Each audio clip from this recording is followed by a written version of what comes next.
Hello बच्चों, welcome to the Jassi से सीखो इजी मैथ्स। आज हम करने वाले हैं NCERT maths class 6 chapter second whole number exercise 2.2 का क्वेश्चन नंबर 4। क्वेश्चन नंबर 4 का ए पार्ट हमें क्या कहेगा, पहले हम क्वेश्चन नंबर 4 देखते हैं, फिर हम ए पार्ट देखेंगे। क्वेश्चन नंबर 4 है find the product using suitable properties. हमें प्रोडक्ट निकालना है ए पार्ट का। ए पार्ट में हमें 2 नंबर दिए हैं, इनका प्रोडक्ट निकालना है, सुटेबल प्रॉपर्टी के थ्रू हमें ये निकालना है। ठीक है, सम है हमारा 738 मल्टीप्लाइड बाय 103। ठीक है, एक आप जो 5th तक सीख करके आए हो ये, ठीक है, इसमें क्या है, कैलकुलेशन ज्यादा है, प्लस जितनी कैलकुलेशन ज्यादा होती है उतनी गलती होने के चांसेस भी होते हैं। अब इन्होंने यहाँ पर एक वर्ड यूज कर दिया है सुटेबल प्रॉपर्टी, कि कोई एक सुटेबल प्रॉपर्टी जिसमें सूट कर जाए उसके अकॉर्डिंगली आप इसका प्रोडक्ट निकालो। तो एक प्रॉपर्टी होती है बच्चों डिस्ट्रीब्यूटिव प्रॉपर्टी।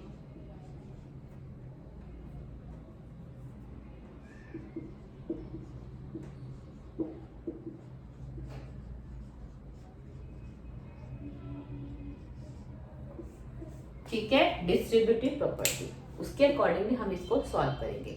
क्या होता है इसमें हम क्या करते हैं, 738 को मैं एज इट इज लिख दूंगी, और ये जो 103 है इसको मैं डिस्ट्रीब्यूट कर दूंगी। कैसे, ब्रैकेट 100 प्लस 3, बात तो एक ही रही ना, 100 प्लस 3 103 ही होता है, मैंने वही लिख दिया, बस उसको डिवाइड कर दिया 2 पार्ट्स में। ठीक है, वो इसलिए कर दिया क्योंकि अब मेरा सवाल मेरे लिए इजी हो जाएगा। मैंने आपको सिखाया है किसी भी नंबर को जब आप 1 से मल्टीप्लाई करते तो सेम नंबर आता है, 100 से करेंगे तो सेम नंबर आएगा, 2 जीरो हमें ऐड करनी पड़ेगी, और जब इसी नंबर को हम 3 से मल्टीप्लाई करेंगे तो हमारे लिए कैलकुलेशन छोटी रहेगी।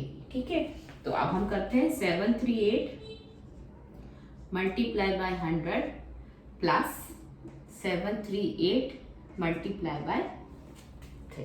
ठीक है, अब आगे लेते हैं, इन दोनों को जब मल्टीप्लाई करोगे आप तो सीधा सीधा यही आ जाएगा और 2 जीरो लग जाएगी। ठीक है, प्लस इन दोनों का हमने मल्टीप्लाई करना है, कर देते हैं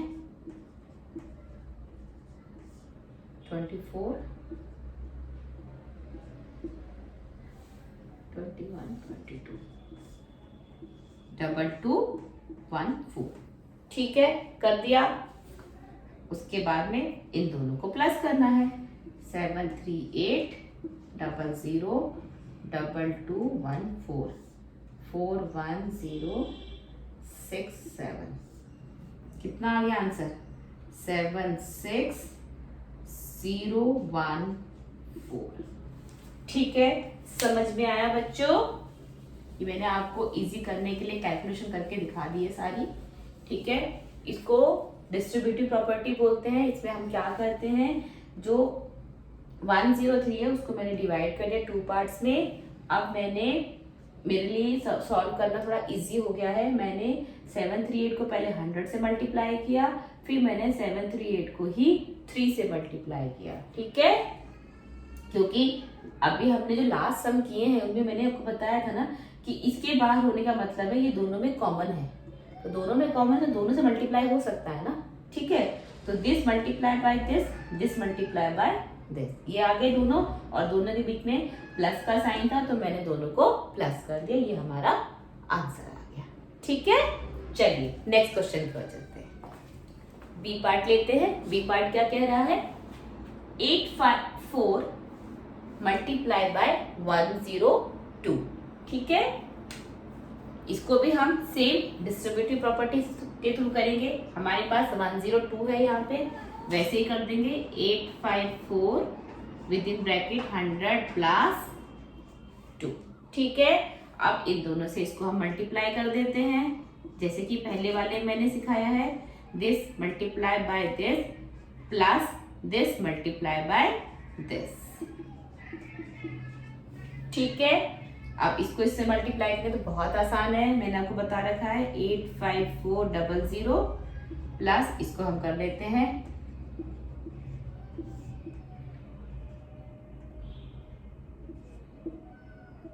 1 1708।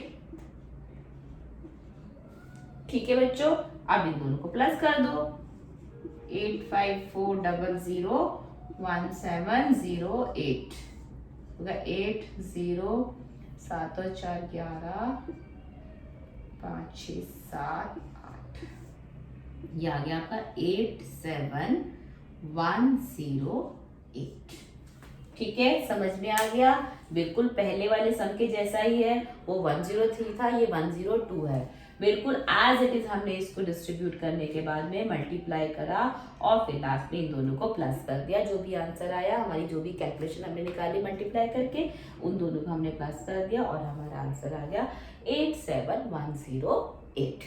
चलिए नेक्स्ट पार्ट करते हैं, सी पार्ट देखते हैं।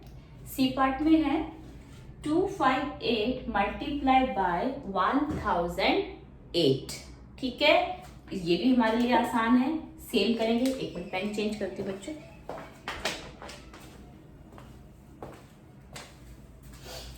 258, ठीक है, 258 विद इन ब्रैकेट 1000 प्लस 8। बहुत आसान था।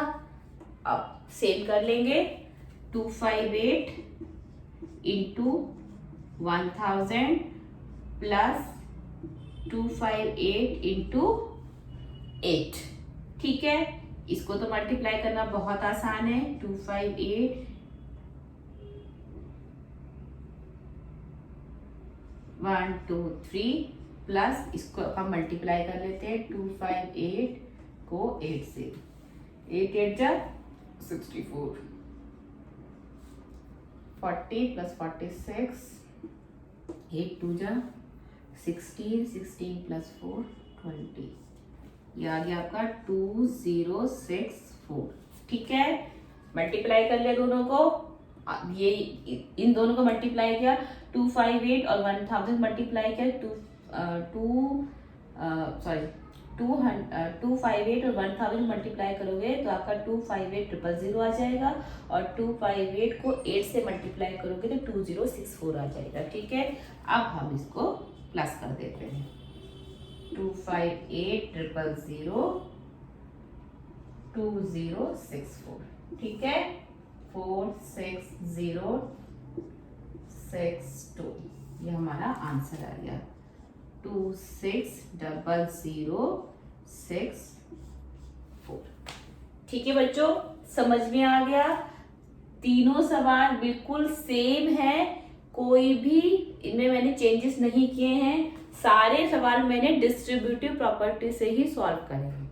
ठीक है, चलिए नेक्स्ट सम देखते हैं। अब हम करते हैं डी पार्ट। ठीक है, डी पार्ट क्या है, 1005 इंटू 168। अब मैं इसको कैसे डिस्ट्रीब्यूट करूं, पहले मैंने सोचा कि मैं इसको कर देती हूँ 1005 विद इन ब्रैकेट 100 इंटू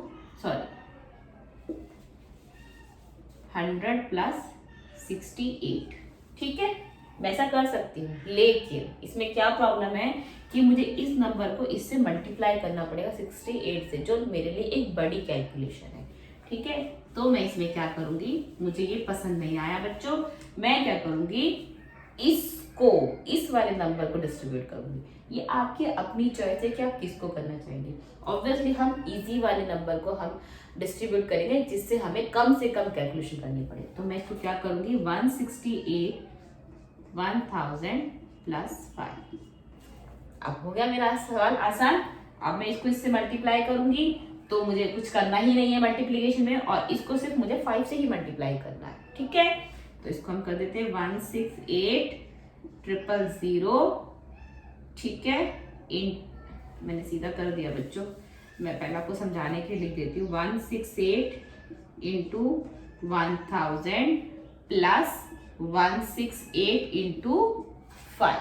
ठीक है, एक एक स्टेप इसलिए चलती हूँ क्या, ताकि जब आप इस वीडियो को देखोगे तो आपको अच्छे से चीजें समझ में आ जाए। ठीक है, फिर भी कभी कोई प्रॉब्लम आती है बच्चों तो आप कमेंट बॉक्स में लिख करके पूछोगे। ठीक है,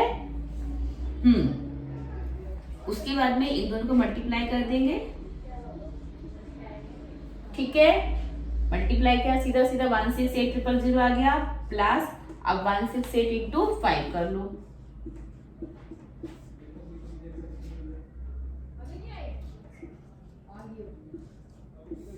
840, ठीक है। उसके बाद में इन दोनों को प्लस कर दो, प्लस तो बहुत आसान हो गया, 16884, ठीक है।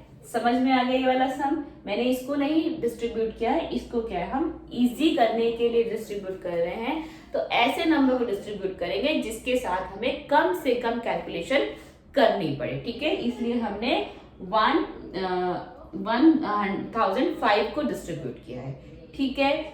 समझ में आ गया बच्चों। आगे चले नेक्स्ट क्वेश्चन की ओर चलें।